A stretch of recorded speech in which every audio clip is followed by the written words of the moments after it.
మనకి భగవంతుని యొక్క ఆరాధనా విధానం కాలంలో ఎలా జరగాలి అన్న విషయాన్ని ఋషులు నిర్దేశించి ఉంచారు. ప్రతి నెల కూడా చాంద్రమానాన్ని పాటించేటటువంటి సంప్రదాయంలో ఉన్న మనందరం మాస శివరాత్రి నిర్వహిస్తూ వస్తూ ఉంటాం. ఒక నెలలో చేసేటటువంటి శివరాత్రి మాస శివరాత్రి అయితే, ఒక సంవత్సరంలో చేసేటటువంటి శివరాత్రి మహాశివరాత్రి. ప్రతి నెల కూడా కృష్ణపక్షంలో అమావాస్య తిథికి ముందు వచ్చేటటువంటి చతుర్దశి రాత్రి అంటే అర్ధరాత్రి వరకు పరివ్యాప్తమైతే దాన్ని మాస శివరాత్రి అని పిలుస్తారు. అదే ఒక్క మాఘమాసం దగ్గరికి వచ్చేటప్పటికి మాఘమాసంలో వచ్చేటటువంటి అమావాస్య తిథికి ముందు ఉండేటటువంటి చతుర్దశి అర్ధరాత్రి పరివ్యాప్తమైతే దానిని మహాశివరాత్రి అని పిలుస్తారు. ఇవి రెండు రాత్రి సంబంధంగా ఉంటాయి. కారణమేమి అంటే, రాత్రి అన్న మాట చీకటికి సంకేతం, అందున అర్ధరాత్రి అన్న మాట కటిక చీకటికి సంకేతం. అందుకే మీరు కొంచెం జాగ్రత్తగా గమనిస్తే సనాతన ధర్మంలో ఉపాసన అంతా కూడా రాత్రి పేరుతోనే ఉంటుంది. దేవీ నవరాత్రులు, వసంత నవరాత్రులు, గణపతి నవరాత్రులు, మహాశివరాత్రి, లేకపోతే ఏది చెప్పండి రాత్రిపూట ఉపాసన అంటాం. కానీ నిజానికి రాత్రి చేసే ఉపాసన ఏముండదు, పగటిపూటే భగవంతుణ్ణి ఆరాధన చేస్తాం. మరి ఈ రాత్రి శబ్దం ఎందుకు చేరినట్టు అంటే, రాత్రి అన్న మాటకు అర్థం చీకటి. చీకటి అంటే ఏ వస్తువు ఏదో తెలియనటువంటి స్థితి, అస్పష్టంగా ఉంటుంది. దొంగ ఏదో తెలియదు, దొంగ ఏదో తెలియదు. ఏది సత్యమో తెలియనప్పుడు భయము ఉత్పన్నమవుతుంది. భయము మృత్యువునకు పర్యాయపదం. ఎక్కడ భయం ఉందో అక్కడ మృత్యు ఉంటుంది. భయాతీతమైనటువంటి స్థితికి ఎప్పుడు ఎదుగుతాడో అప్పుడే మృత్యువుని దాటిపోయాడు, అమృతత్వాన్ని పొందాడు అని గుర్తు. ఎప్పుడు భయం పోతుంది అంటే, రెండవ వస్తువు లేదు అని తెలుసుకుంటే భయం పోతుంది. నేను కాక ఇంకొకటి ఉందనుకోండి, అది నన్ను ఏమైనా చేస్తుందేమోనన్న భయం ఎప్పుడూ ఉంటుంది. ఇవాళ బాగుంది కానీ ఏమో రేపు ఏం చేస్తుందో అని. కానీ ఉన్నది నేను ఒక్కటే, అసలు రెండవది లేదు అన్ననాడు భయపడడానికి అవకాశం ఏముంది? అది ఆ జ్ఞానముగా ఎరుకలోనికి రావాలి, అనుభవంగా రావాలి. దాన్ని అద్వైతానుభూతి అంటారు. రాత్రి అన్న మాట ఉపాసనలో అర్థం ఏమి అంటే, అజ్ఞానం పోయి జ్ఞానం కలగడం. అందుకే సంవత్సరం మొత్తం మీద అర్ధరాత్రి వేళ భగవంతుని యొక్క స్వరూపములు ఆవిర్భవించేటటువంటి తిథులు ప్రధానంగా రెండు వస్తాయి. ఒకటి శ్రావణ మాసంలో బహుళపక్షంలో అష్టమి తిథి నాటి అర్ధరాత్రి వేళ కృష్ణ భగవానుడి యొక్క అవతార స్వీకారం. ఎందుకు ఆయన శ్రావణ మాసంలో బహుళపక్షంలో అష్టమి నాటి అర్ధరాత్రే పుట్టాలి అంటే, శ్రావణ మాసం దక్షిణాయనంలో వస్తుంది. దక్షిణాయనం దేవతలకందరికీ కూడా రాత్రి. అలాగే బహుళపక్షం పితృదేవతలకందరికీ రాత్రి. శ్రావణమాసం నల్లటి మబ్బులతో ఉంటుంది కాబట్టి ప్రకృతిపరంగా రాత్రి. అర్ధరాత్రి కాబట్టి అందరికీ రాత్రి, మనుష్య ప్రపంచానికి. ఇంతమందికి రాత్రి, ప్రత్యేకించి అర్ధరాత్రి. ఆ అజ్ఞానావస్థలో సమస్త లోకములు ఉన్నప్పుడు ప్రస్థానత్రయంలో ఒకటైనటువంటి భగవద్గీతని తాను జగద్గురువై అందించి జ్ఞానబోధ చెయ్యడానికి వెలుగుల ముద్దగా ఆయన జగద్గురువుగా అర్ధరాత్రి వేళ ఆవిర్భవించాడు. అక్కడ నుంచి మళ్ళీ ఖచ్చితంగా 6 నెలలు లెక్క పెట్టండి. శ్రావణమాసం బహుళపక్షంలో కృష్ణాష్టమి వస్తుంది. శ్రావణమాసం తర్వాత శ్రావణము, భాద్రపదము, ఆశ్వీజము, కార్తీకము, మార్గశీర్షము, పుష్యము, మాఘము, 6 నెలలు.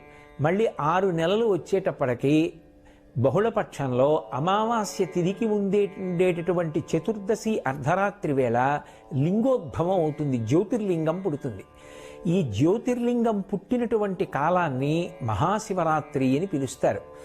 జాగ్రత్తగా పరిశీలనం చేస్తే శ్రావణ మాసంలో వచ్చిన కృష్ణాష్టమి నాడు కరచరణాదులతో వచ్చాడు. 6 నెలల తర్వాత కరచరణాదులు లేవు, కానీ రూపం లేకుండా మాత్రం లేదు, లింగ రూపం ఉంది. అందుకే అరూప రూపి అంటారు. రూపం ఉందా? ఓ రూపం ఉంది. కాళ్ళు చేతులు ఉన్నాయా? లేవు. కాబట్టి అరూపరూపి లింగస్వరూపం. 6 నెలల తర్వాత శ్రావణ మాసం నుంచి లెక్క పెట్టినప్పుడు ఈ మాఘమాసంలో బహుళపక్షంలో చతుర్దశి అర్ధరాత్రి పరివ్యాప్తమై ఉండగా మహాశివరాత్రి నాడు ఈ లింగోద్భవం అయింది. అది జ్యోతిర్లింగం. దాని గురించి వేదం అంది, ఆ పాతాళ నభస్థలాంత భువన బ్రహ్మాండమా విస్ఫురత్ జ్యోతిస్ఫాటిక లింగమౌళి విలసత్పూర్ణేందువంతామృతై అస్తోకాప్లుతమేకమీశమనిశం రుద్రాను వాకాన్ జపన్ ధ్యాయేత్ ఈప్సిత సిద్ధయే ధ్రువపదం విప్రోభిషించేచ్చివం అంది. ఈ జ్యోతిర్లింగం పాతాళం కన్నా అడుక్కి, అంతరిక్షం కన్నా పైకి పరివ్యాప్తమైంది. దాని యొక్క అడుగు తెలుసుకోవడం కుదరదు, దాని పైన తెలుసుకోవడం కుదరదు. అది అంతటా నిండిపోయింది. అది జ్యోతిస్వరూపంగా వచ్చింది. మనం జ్యోతిర్లింగాలు అంటాం. అక్కడికి వెడితే దీపం ఏం కనపడదు. కానీ మరి ఆ లింగం జ్యోతిర్లింగం అంటే అర్ధరాత్రి వేళ పుట్టింది కాబట్టి చీకటిని పోగొడుతుంది. మనకి బాగా మీరు పరిశీలించి చూస్తే బాగా చీకటిగా ఉన్నప్పుడు ఏ వస్తువు తెలియదు. కానీ దూరంగానైనా సరే ఒక దీపం వెలుగుతోందనుకోండి, కన్ను వెంటనే ఆ దీపం వైపుకి ఆకర్షితమవుతుంది. అలాగే మనందరం అజ్ఞానం అనేటటువంటి చీకటిలో ఉండగా మనందరికీ కూడా జ్ఞానజ్యోతిని అందించడానికి ఆ జ్యోతి స్ఫాటికలింగమౌళి విలసత్పూర్ణేందు వంతామృతై ఆ పాతాళ నభస్థలాంత భువన బ్రహ్మాండమావిస్ఫురత్ పాతాళం నుంచి బ్రహ్మాండం వరకు పెరిగిపోయినటువంటి జ్యోతిర్లింగం ఏర్పడింది.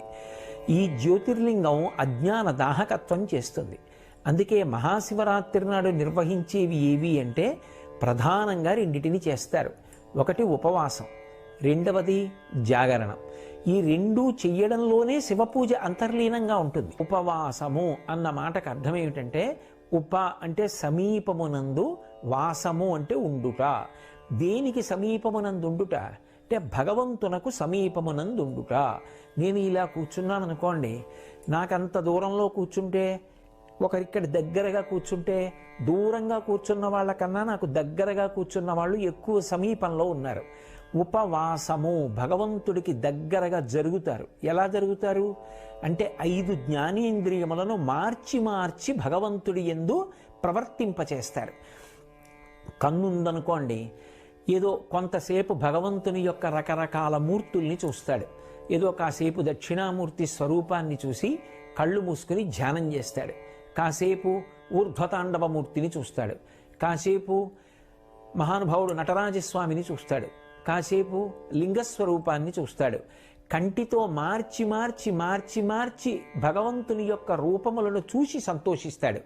కన్ను చూస్తుంటే మనసు కంటిని ఆధారం చేసుకుని ఆ భగవత్ స్వరూపానికి దగ్గరగా జరిగి కూర్చుంటుంది.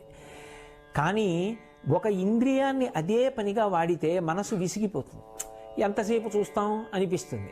అప్పుడు కంటిని వాడడం పక్కన పెట్టి చెవిని వాడతాడు. కాసేపు భజన వింటాడు, కాసేపు స్తోత్రం వింటాడు, కాసేపు ఏదో పురాణ ప్రవచనం వింటాడు. కొంతసేపటికి చెవిని వాడగా వాడగా మనసు బడలిపోతుంది. అప్పుడు నాలుకని వాడతాడు. నాలుకని వాడడం అంటే తినడం కోసమని కాదు. ఏదో శ్రీరామ నీనామం ఎంత రుచిరా, ఎంత రుచి, ఎంత రుచి, ఎంత రుచిరా అన్నట్టుగా భగవంతుని యొక్క నామాన్ని పలుకుతాడు. ఆ శంకరుని మీద ఉండేటటువంటి స్తోత్రములను చదువుతాడు. కాసేపు భజన చేస్తాడు. కాసేపు భగవంతుని యొక్క గీతములను ఆలాపనం చేస్తాడు. సంతోషపడతాడు. మళ్ళీ విసుగెత్తుతాడు. మళ్ళీ ఆ నోటిని పక్కన పెట్టి ఇంకొక ఇంద్రియాన్ని స్వీకరిస్తాడు. ఇప్పుడు ఏదో ఆ కన్ను అయిపోయింది, చెవి అయిపోయింది, ముక్కు. ఆ ముక్కుని ఆధారం చేసుకుంటాడు.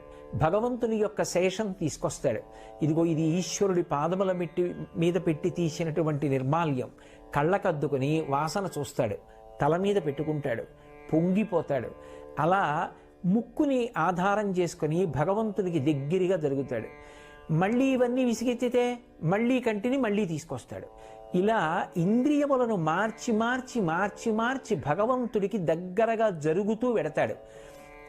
అలా జరగగా జరగగా జరగగా ఆయన యందే కరిగిపోతే భక్తి అంటారు. మీకు నేను ఒక ఉదాహరణ చెప్పాలి అంటే, పంచదార పట్టుకెళ్ళి నీళ్లల్లో వేసి తిప్పుతున్నాను అనుకోండి, కొంతసేపటికి ఇక పంచదార కనపడదు. పంచదార గుణము నీటిలోకి వెళ్ళిపోతుంది, నీరు తీయగా అయిపోతుంది. కానీ పంచదార ఏది అంటే కనపడదు. అదే నేను ఒక రాయిని తీసుకొచ్చి నీళ్లల్లో వేసి తిప్పాను అనుకోండి, ఎన్నాళ్ళు తిప్పినా రాయి రాయే, నీళ్లు నీళ్ళే. అలా కరగకుండా దగ్గరకి వెళ్ళే స్థితికి కామము అంటారు. కామము గట్టి పడిపోయేటట్టు చేస్తుంది. నాకు ఇది కావాలి అని కోరుకుని ఒక వస్తువు నా చేత భోగింపబడాలి అనేటటువంటి ప్రయత్నంతో దగ్గరగా జరిగితే కామము ఘనీభవిస్తాడు. నాకు ఏ కోరిక లేదు, ఆయన యొక్క గుణములను అనుభవిస్తూ సంతోషపడిపోతాననుకుంటూ జరిగిన వాడు కరిగిపోతాడు. కాబట్టి భక్తిలో ఐక్యమైపోయేటటువంటి గుణం ఉంటుంది, కామమునందు ఘనీభవించేటటువంటి లక్షణం ఉంటుంది. కాబట్టి ఇంద్రియములను మార్చి మార్చి ఉపవాసం చేస్తే భగవంతుని యందే ఐక్యమైపోతాడు. ఇందులో విశేషమేమి అంటే ఉపవాసము అంటే ఏమీ తినకుండా ఉండుట అని పక్కన ఒక నియమం చెప్తారు. ఏమీ తినకుండా ఉండుట అన్న మాటకు అర్థం అసలు నోట్లోకి ఏమీ తీసుకోకుండా, కడుపులోకి ఏ పదార్థం చేర్చకుండా అని అర్థం చెప్పకూడదు, అది అశనము అవుతుంది. కానీ అలా అన్నారు కదా అని ఆ రోజు కూడా ప్రతిరోజు తిన్నట్టుగా తినకూడదు. ఎందుచేత అంటే ఇంద్రియములకు కడుపుకి ఒక గొప్ప సంబంధం ఉంటుంది. నేను కడుపు నిండా తినేసాను అనుకోండి, వెంటనే కనురెప్ప పడిపోతుంది, నిద్ర వస్తుంది. అదే సాత్వికమైన పదార్థం కడుపులో పోసాను అనుకోండి, ఏదో ఒక్క గ్లాసుడు పాలు తాగాను, ఆ కాసిని పాలు తాగి భజన చేస్తూ కూర్చున్నాను అనుకోండి, కడుపు నిండిపోలేదు, కనురెప్ప పడిపోదు, ఇంద్రియములు సహకరిస్తాయి. ఇంద్రియములు సహకరించడానికి, శరీరం నీరసపడి పడిపోకుండా ఉండడానికి సాత్వికమైన ఆహారం, రజోగుణ తమోగుణ సంబంధం లేని ఆహారం ఏది ఉంటుందో అటువంటిది పరమ పరిమితంగా తీసుకుని భగవంతుని యొక్క గుణములయందు మునుక వెయ్యడానికి ఇంద్రియములను మనసుని సమాయత్తం చేసేటటువంటి ప్రక్రియకు ఉపవాసము అని పేరు. అంతేకాని అసలు తినడమా తినకపోవడమా అన్నది నిర్ణయించడం ఉపవాసం కాదు. ఎంత తిని భగవంతుని యందు అనురక్తం కావాలి అన్నదాన్ని జాగ్రత్తగా సమతౌల్య స్థితిని ఏర్పాటు చేసుకోవడం ఉపవాసం. ఈ ఉపవాసం మహాశివరాత్రి నాడు జాగరణం చెయ్యడానికి కూడా ఉపకరణం కావాలి. ఇప్పుడు ఉపవాసం అంటే భగవంతుని కన్నా దూరంగా ఉంటుందా ఉపవాసం? ఏమీ తినకుండా కూర్చుని అక్కర్లేని పనులన్నీ చేస్తూ కూర్చుంటే ఉపవాసం అవుతుందా? అవదు. పాలు ఎందుకు తాగి కూర్చున్నావు అంటే ఏదో అక్కర్లేని విషయాలన్నీ మాట్లాడడానికి కాదు, ఆ రోజున ఇంద్రియములను మార్చి మార్చి భగవంతుని యందు మగ్నం అవ్వడానికి. అది ఉపవాసం.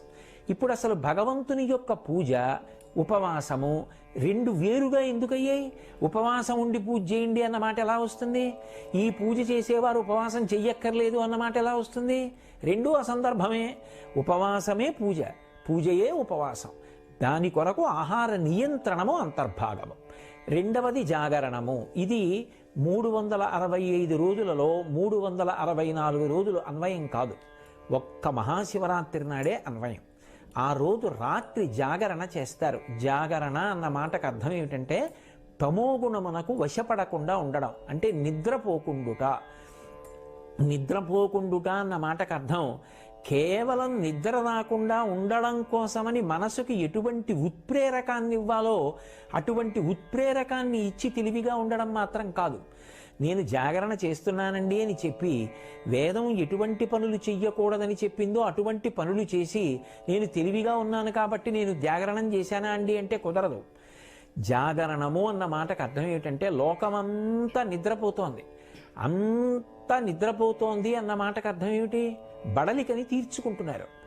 అందరూ బాహ్య ప్రపంచంతో కానీ ఆత్మతో కానీ ఎరుకలేనటువంటి స్థితిలో పడి ఉండగా యోగి ఒక్కడు మాత్రం ఆత్మవిచారణ చేస్తూ ఉంటాడు. దానికి జాగరణం అని పేరు. భగవద్గీతలో చెప్పినట్టుగా యస్యాత్ జాగర్తి సంయమీ అంటారు. సంయమీ అంటే ఎప్పుడు అంతర్ముఖత్వాన్ని పొందినవాడు లోకమంతా నిద్రపోతున్న వేళ తాను తెలివిగా ఉన్నాడు అని గుర్తు. అంటే తాను అజ్ఞానమునకు వశపడలేదు. అంటే ఆ రాత్రి తెలివిగా ఉండుట అన్న మాటకు అర్థం ఏమిటంటే ఏ చీకటి ఉన్న వస్తువు తెలియకుండా చేసిందో ఆ చీకటిలో తడువుకోకుండా చీకటిని పోగొట్టుకోవడానికి దీపము సహాయంగా తెచ్చుకొనుట.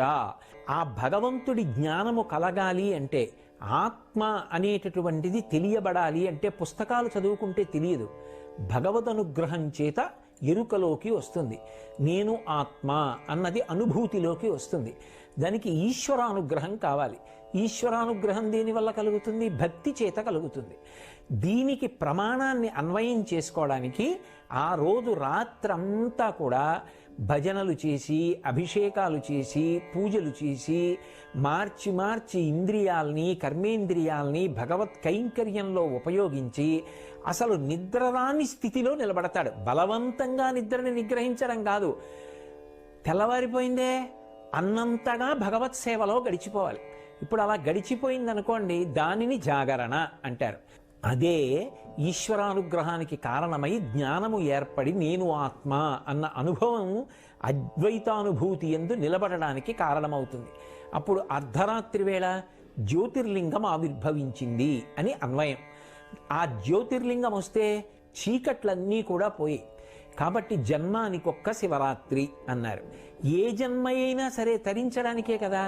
అయినప్పుడు జన్మంలో ఏదో ఒక్క శివరాత్రి అయినా మహాశివరాత్రిని చేయకపోతే ఎలా తరిస్తావు?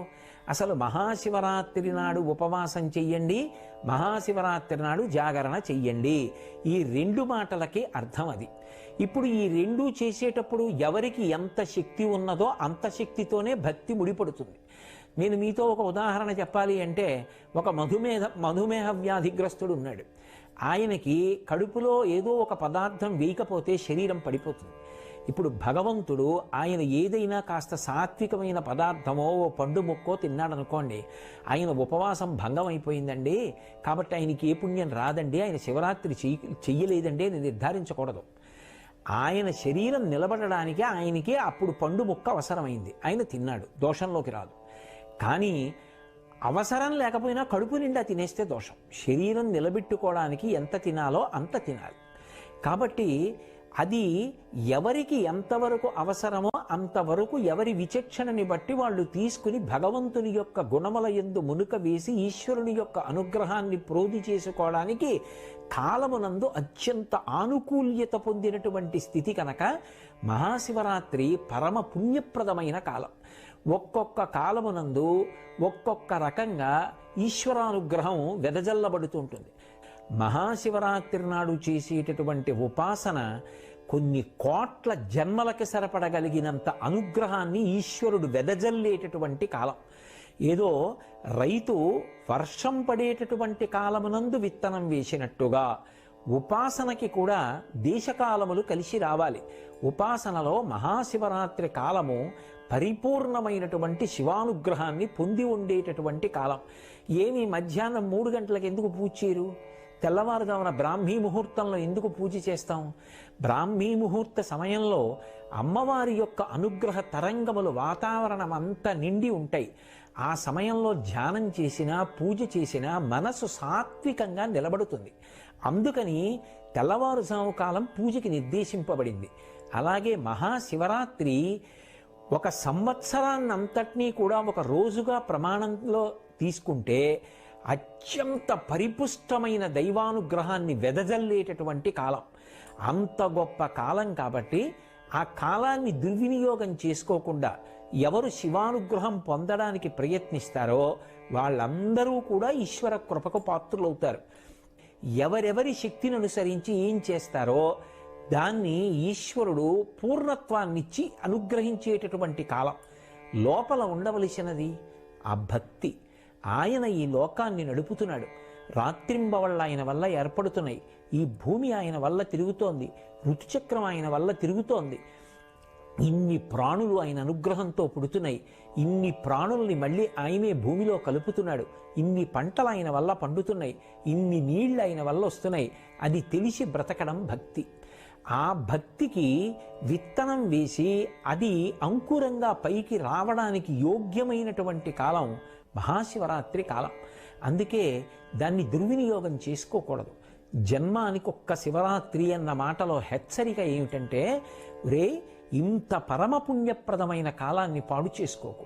364 రోజులు నీ భార్య బిడ్డల కోసం పరిశ్రమించావు, శాస్త్రం తప్పనలేదు.